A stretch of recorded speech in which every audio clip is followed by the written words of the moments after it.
Hello, my name is William Raska, and today we're going to talk about short stature. Here are our objectives for this session. Basically, we're going to talk about normal growth and look at patterns consistent with abnormal linear growth. So let's ground this. Your 14-year-old daughter brings home a 14-year-old friend to study together. The friend seems several centimeters shorter than your daughter. The friend learns that you're a scientist and asks you if she is going to grow any taller. So here they are. There's clearly a difference between them. How are you going to respond? What are you going to say to this girl?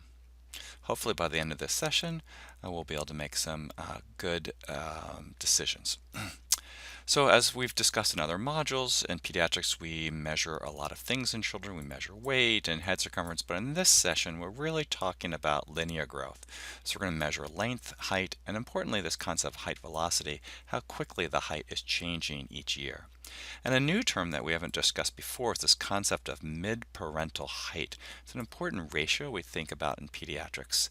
So let's take a look at this couple over here. This man is a certain height and his partner is a certain height but a little shorter than he is. And they've made this beautiful healthy baby boy, and they want to know how tall this child is likely to be. Well, there are actually formulas that can actually do that, and we can then essentially take the father's percentile height and the mother's percentile height, or their actual height, and do a calculation, say in a population of children, this is the expected height of that child. We use growth curves all the time to actually measure the linear growth in children, and as we've discussed before, the curves are all set up in the same way. That on the y-axis there's length over here, and on the x-axis we plot weight.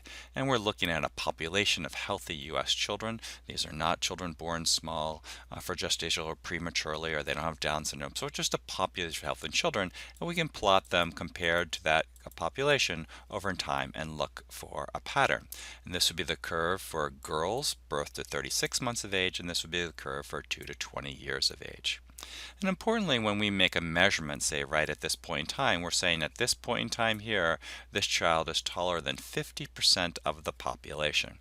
And we look at these growth curves to see what percentile rank they are, see if they're crossing lines, getting too tall or too short. We're looking for asymmetry between head circumference and weight. We're also going to compare the height to the parent's height or the predicted height using the mid-parental height calculation. So another important concept of this idea of growth channel, that the birth height doesn't predict anything about ultimate height, similarly at 3 or 6 months of age. So, but generally speaking, somewhere between 6 and 18 months of life, a child's growth curve starts to shift and it finds its natural genetic growth pattern. So in this child, the child was born around the 50th percentile, was moving along 50th percentile, around 9 months of age is shifting down the 25th percentile, and it's just drifting, and then down here around 21 months of age, it bottoms out at 5th percentile, but then has a nice normal linear, nice height velocity along there. So that's how the child was predetermined to grow. We measure height velocity fairly carefully in pediatrics. Notice how quickly children are growing early in life, just really fast. But a number that we tend to spend a lot of time at looking at is this 5 centimeters per year. Between the toddler age group and puberty, children should be growing roughly 5 centimeters a year. And we need to have 6 to 12 months of reliable, consistent measurements to decide whether or not the child is actually meeting that growth velocity. Anytime we have sustained growth velocities less than 5 centimeters, we worry about it. And of course, when children undergo menses, there's very little growth left after that. So you can see the pattern here. We haven't shown the first 2 years of life because it's really steep, but this is sort of the school toddler, then school age. Remember, in school age, they're not growing very fast, and then you have this great big peak growth velocity before adolescence. So here is a very normal growth velocity. Child comes in to see you. Everyone is very happy. The growth velocity for height is right around the 50th percentile, very similar to its weight velocity. But what happens if a child is not growing? What happens if the height velocity is down here less than 5th percentile?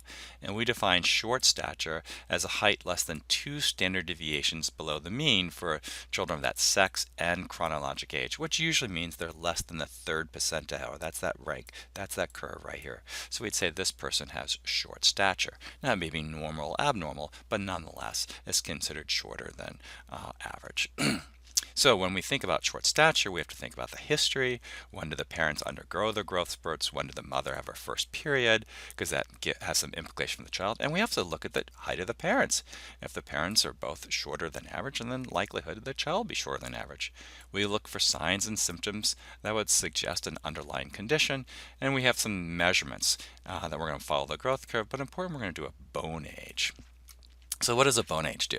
It's just simply a flat plate of the wrist and the hand, and we're looking for calcification of the epiphysis. And we know, based upon lots and lots of studies, that at a certain age, certain epiphyses are calcified. And we can compare the child's calcification to a general pattern. So traditionally, if a 14-year-old boy had an X-ray of the hand done, then the bones would look like they're a 14-year-old boy's bones. There are some children, however, who may be chronologically 14 years of age, but when you do this X-ray, the bones only suggest they're 12 years of age, and that is called constitutional delay, an important a way to distinguish between different types of growth patterns.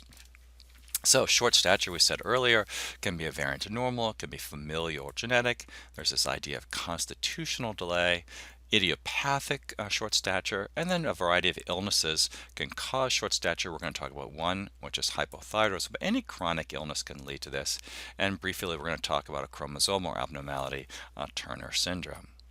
So this is just familial or a genetic growth short stature, genetic short stature. Notice this person has a normal low end growth velocity of around 5 centimeters per year, very consistent over time. But again, the target height, the mid-parental height, would predict this child's supposed to be, only about a little under 5 feet tall, and so this child is doing perfectly fine.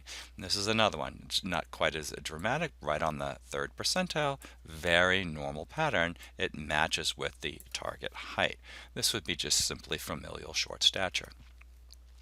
A different variant of normal has to do with constitutional delay. In this situation, the child is growing normally and then falls below the growth curve for a little while, and just before puberty seems to be fairly far beneath the growth curve, at the very low end.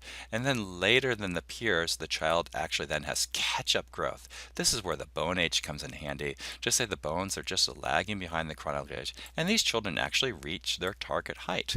And these are usually 13-year-old boys who come in, or 15-year-old boys who haven't gone through puberty or just shorter than their peers, and we can do a bone age and reassure them that they have plenty of growth left in them.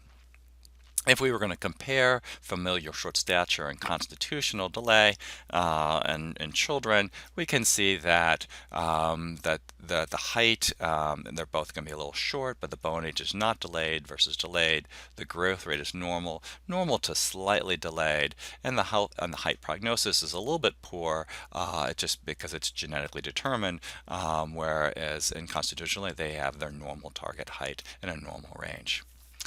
Idiopathic short stature has to do with a situation when the target height may be way up here, way up here around the 75th percentile, but the child is tracking along a much lower percentile, underneath the 3rd percentile. There are zillions of different genetic mutations, which in aggregate can lead to this. There are some larger mutations, but most of the time we don't know the exact cause. There are endocrine issues associated with hypothyroidism. It can be congenital or acquired hypothyroidism, but the classic model that occurs in adolescence is that a teen really just stops having any vertical growth. They may continue to gain weight, and they usually do, but the vertical growth absolutely stops. And again, they may have weight gain, lethargy, poor school performance, constipation, dry skin, bradycardia, and if you recognize it and give therapy, then their height velocity perks right up. So the last topic will be genetic syndromes, and the two that are commonly seen in pediatrics will be Turner syndrome and trisomy 21. And again, in this situation, you have predicted height up here around the 50th percentile, but these children tend to track at the 5th percentile, even a little bit lower. And Turner syndrome is a 45 XO condition, and they generally have short stature, we've talked about, and lymphedema, which is swelling of the hands and feet, and you can see the swelling here. They can have a broad chest, low hairline, low set ears, and the webbed neck, and this is just a picture of the webbed neck here in a young girl with Turner syndrome. And the last topic is early puberty, and I put that in there because it happens fairly frequently that a young girl goes through puberty earlier than her peers, and so for a while she's taller than her peers. But then, because she's had menses, she has very little growth after that, and then she actually doesn't grow much, and her peers actually then seem taller than she is. So this is a fairly common event, particularly in children who are going through menses, say around 10 years of age. They're taller for a while, but eventually they're actually shorter than most of their peers. So I'm hoping that by the end of this session, you'll be able to answer this question, and we look forward to going to the application session.